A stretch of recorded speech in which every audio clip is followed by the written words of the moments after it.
Hello, my name is Liv and I've been an admin for the Archaeology Facebook for a while now. I live in Gothenburg, Sweden, so you'll have to excuse my accent. I'm going to talk today about a very hot topic in archaeology, illegal trade and the looting of archaeological sites and cultural heritage. It's a huge topic, but in this vid I'm going to focus on some key points, like how, where and why, and what we can do about it. There are a lot of myths about illegal trade and cultural heritage and the looting of sites and such, like that it should be or would be, the third largest black market in the world after drugs and weapons. The truth is that there are no real numbers on how big the trade is. The only thing we know, however, is that it provides a huge issue for archaeological teams all over the world. We have the full spectrum. We have hobby treasure hunters. We have thieves who break into churches and other places exhibiting antiquities and artifacts. We have full-scale illegal excavations where looters does pretty much what they have to get to the artifacts.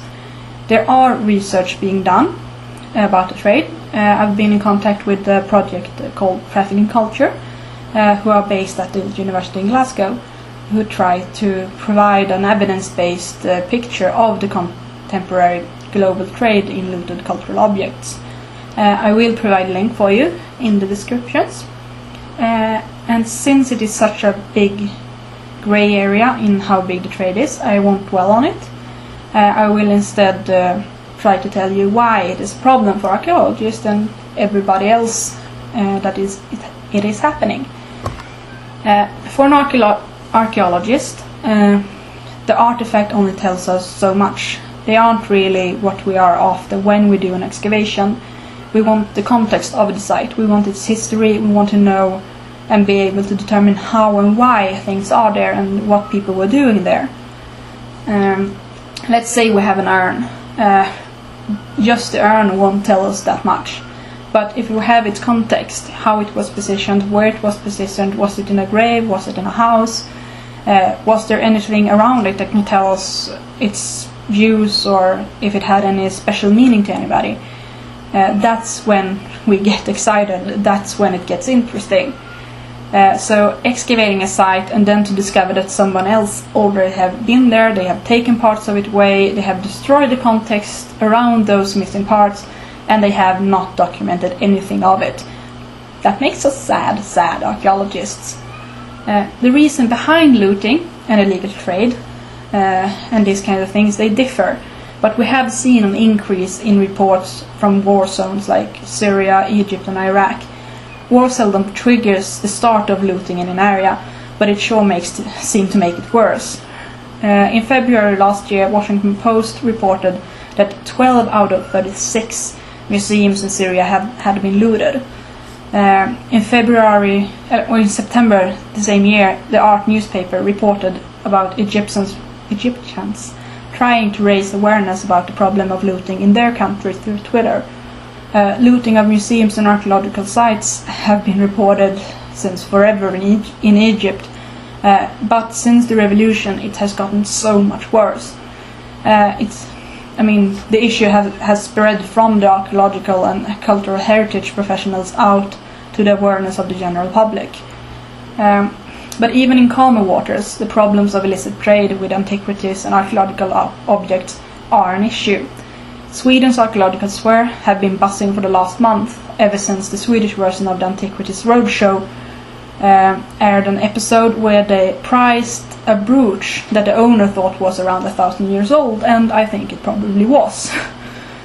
By law, such artifacts need to be reported to either the county, the National Heritage Board, or somebody else, like a local museum, but not a word about that was spoken by the person doing the estimate and the evaluation during the show. Instead, they gave a very nice estimated price to the owner and the show went on. And this wasn't the first time that this had happened. They have throughout the years estimated prices on both a sword hilt that was from between 500 and 900 AD roughly, that would put it in Vendeltid. They have priced collar of bronze dated to the Bronze Age they've priced Etruscan objects. And the reason that they can do these estimates, that they know what the price are, or at least have a rough idea, is because there is a trade, there is a market for them.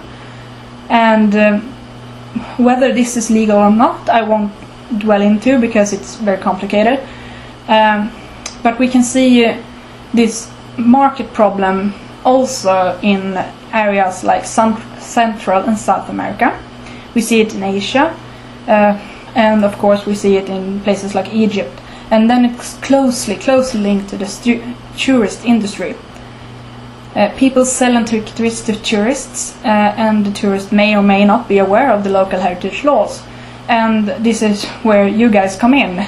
I would want to give a shout out to Interpol's website, to the ICOM Red List.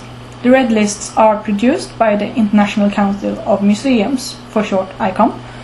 They classify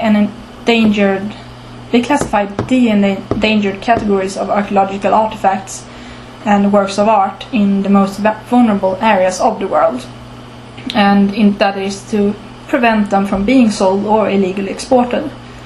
On ICOM's website they have lists for countries like Afghanistan, Cambodia, they have China, Egypt and Haiti, they have Peru, they have Syria, they also have continents like Africa, Central and South America and Latin America. And if you're going to any of these areas, if you're going to buy souvenirs and you like things that look old, I urge you to take a look at the Red List. Maybe even bring it with you so you don't accidentally purchase an item that has been illegally excavated or is illegal to export, because you don't want to get caught with such an item. You don't want customs to either find out or think that you are illegally exporting cultural objects. There are plenty of urban legends and maybe even truth about it, I haven't checked them, about people getting caught doing this, and the sentencing is never ever nice. So just stay safe, okay? If you really want to buy an object that seems to be an antique, just ask for its provenance. It's the object of the object's history, where it was from, what owners have it had, where was it found, has it been tracked down for generations. It's probably pretty safe. If an antiquity dealer can't give you the provenance and the object seems really old, be on your guard. Looted antiquities from the National Museum of Baghdad and other Iraq museums have been found in both Italy, the UK, they have been found in the USA. In China they estimate that over 200,000 tombs or graves have been looted during the last 5 years to then continue out on the antiquities market. So you see, it's a huge deal. But what can we do? What can we do to prevent the lootings? What can we do to prevent further destruction to archaeological sites? Well, what you can do and what I can do is to spread the information. We can be aware of strange activities around sites and places with desirable artifacts. I mean, in Sweden we have a problem with the churches being burglarized for their old artifacts. Statues and things from the Middle Ages are being stolen right out of the churches. And never ever buy anything you think might have been looted. Nice replicas are just as fine as the authentic deal. I think they are even better, since you, like me, may have a clumsy cat or something, but if you have a replica you can still put it out to display without feeling the fear every time the cat comes near. And that's about it. Thank you guys, I hope you done well and you thought this was interesting. If you did, I'm going to be back with other topics, and until then, have a good day.